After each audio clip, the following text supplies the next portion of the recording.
students, welcome to our YouTube channel English Steno Academy. Today I am dictating passage number 266, 60 word per minute. Get ready. Start.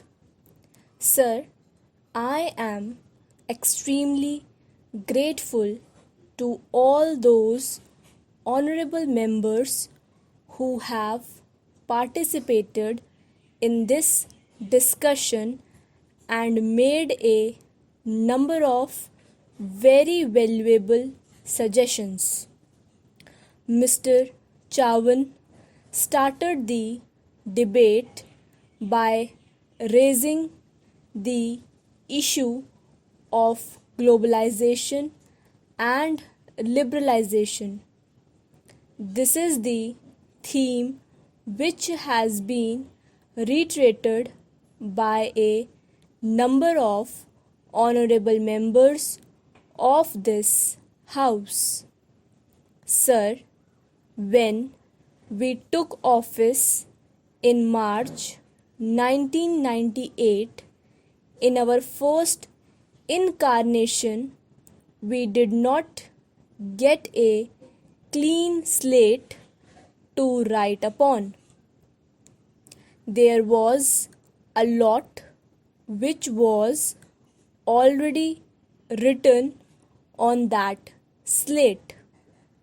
There were international obligations, international treaty obligations which had to be honored. Governments come and go, but many of the obligations, especially international obligations, continue to subsist.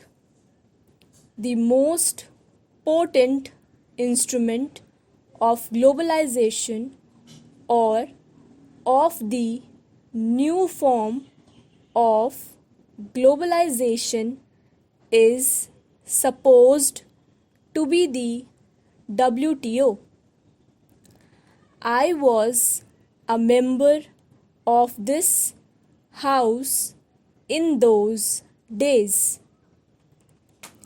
I remember a number of occasions when, along with other colleagues in this House, I raised issues regarding the Ugra round of negotiations.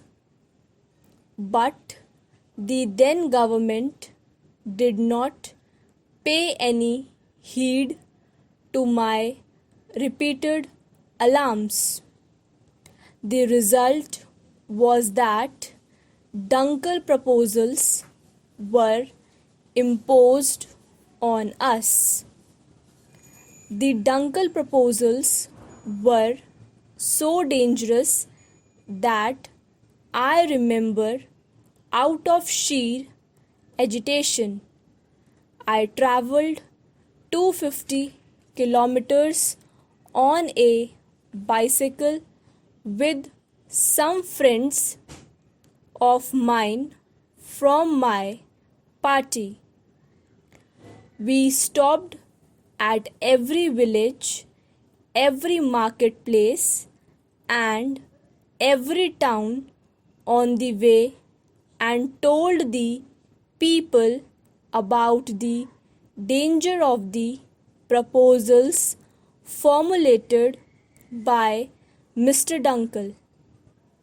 But the WTO treaty was signed and we assumed those obligations.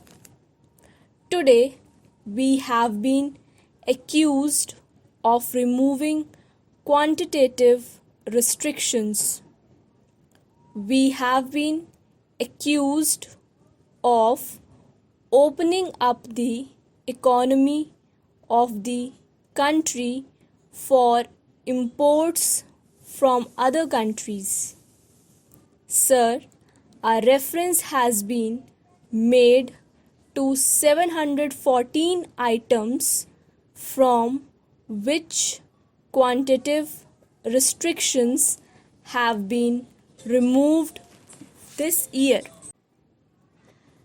I would like to say that neither the government of the day nor the trade and industry of this country went into the details of the obligations and that we were amusing.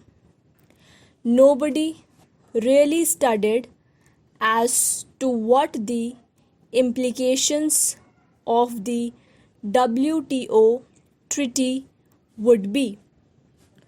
Today, we are left with that obligation. I would like to mention how we are trying to tackle it.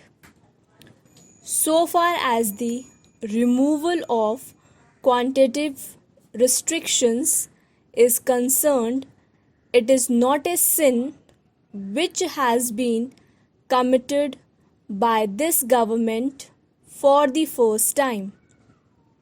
There have been many occasions when these quantitative restrictions were being removed. But while we are removing the quantitative restrictions, it is not that we are completely unmindful or ignorant of the impact that it might have on the Indian industry, especially the small scale industry and the Indian agriculture. Let me hasten to add that because we are aware of this problem and because of it is a policy of the government that we shall protect both the Indian industry and the Indians. Agriculture, and that we shall protect the interests of the Indian economy. We have already taken a number of steps in order to be able to do so. Sir, I would like to take the House into confidence and say that custom duty on all agricultural, horticultural, chicken meat and dairy produce was taken to the peak rate in this year's budget across the board. Sir, there is fair competition and there is unfair competition. Unfair competition takes place when goods are dumped into this country. I would like to take the House into confidence and say that despite a somewhat laborious process that we have in this country of imposing anti-dumping duties, we have so far imposed anti-dumping duties in about 105 cases besides the safeguard duty, which is also applicable in respect of certain items. So, sir, it cannot be said that we have been found wanting in terms of action so far as protecting the domestic industry and domestic agriculture is concerned.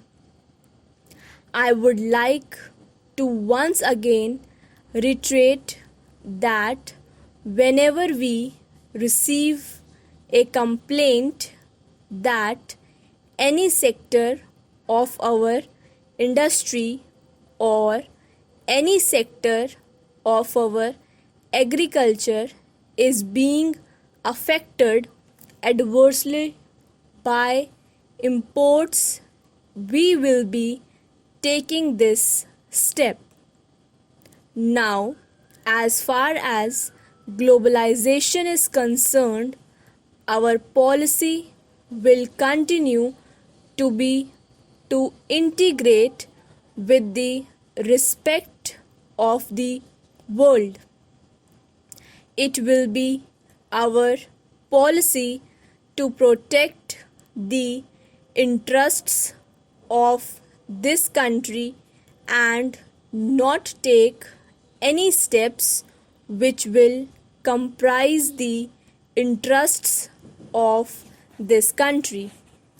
Now, I come to the second important issue which has been raised by a number of our colleagues cutting across party line in this house, and that is the issue of the 11th Finance Commission.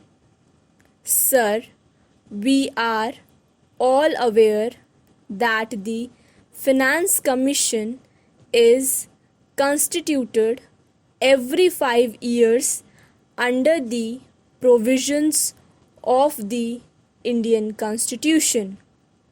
The farmers of the Constitution decided that there must be an independent body which will decide on the very sensitive issue of devolution of central funds, central taxes to the states, and the distribution, the horizontal distribution of that devolution among the states.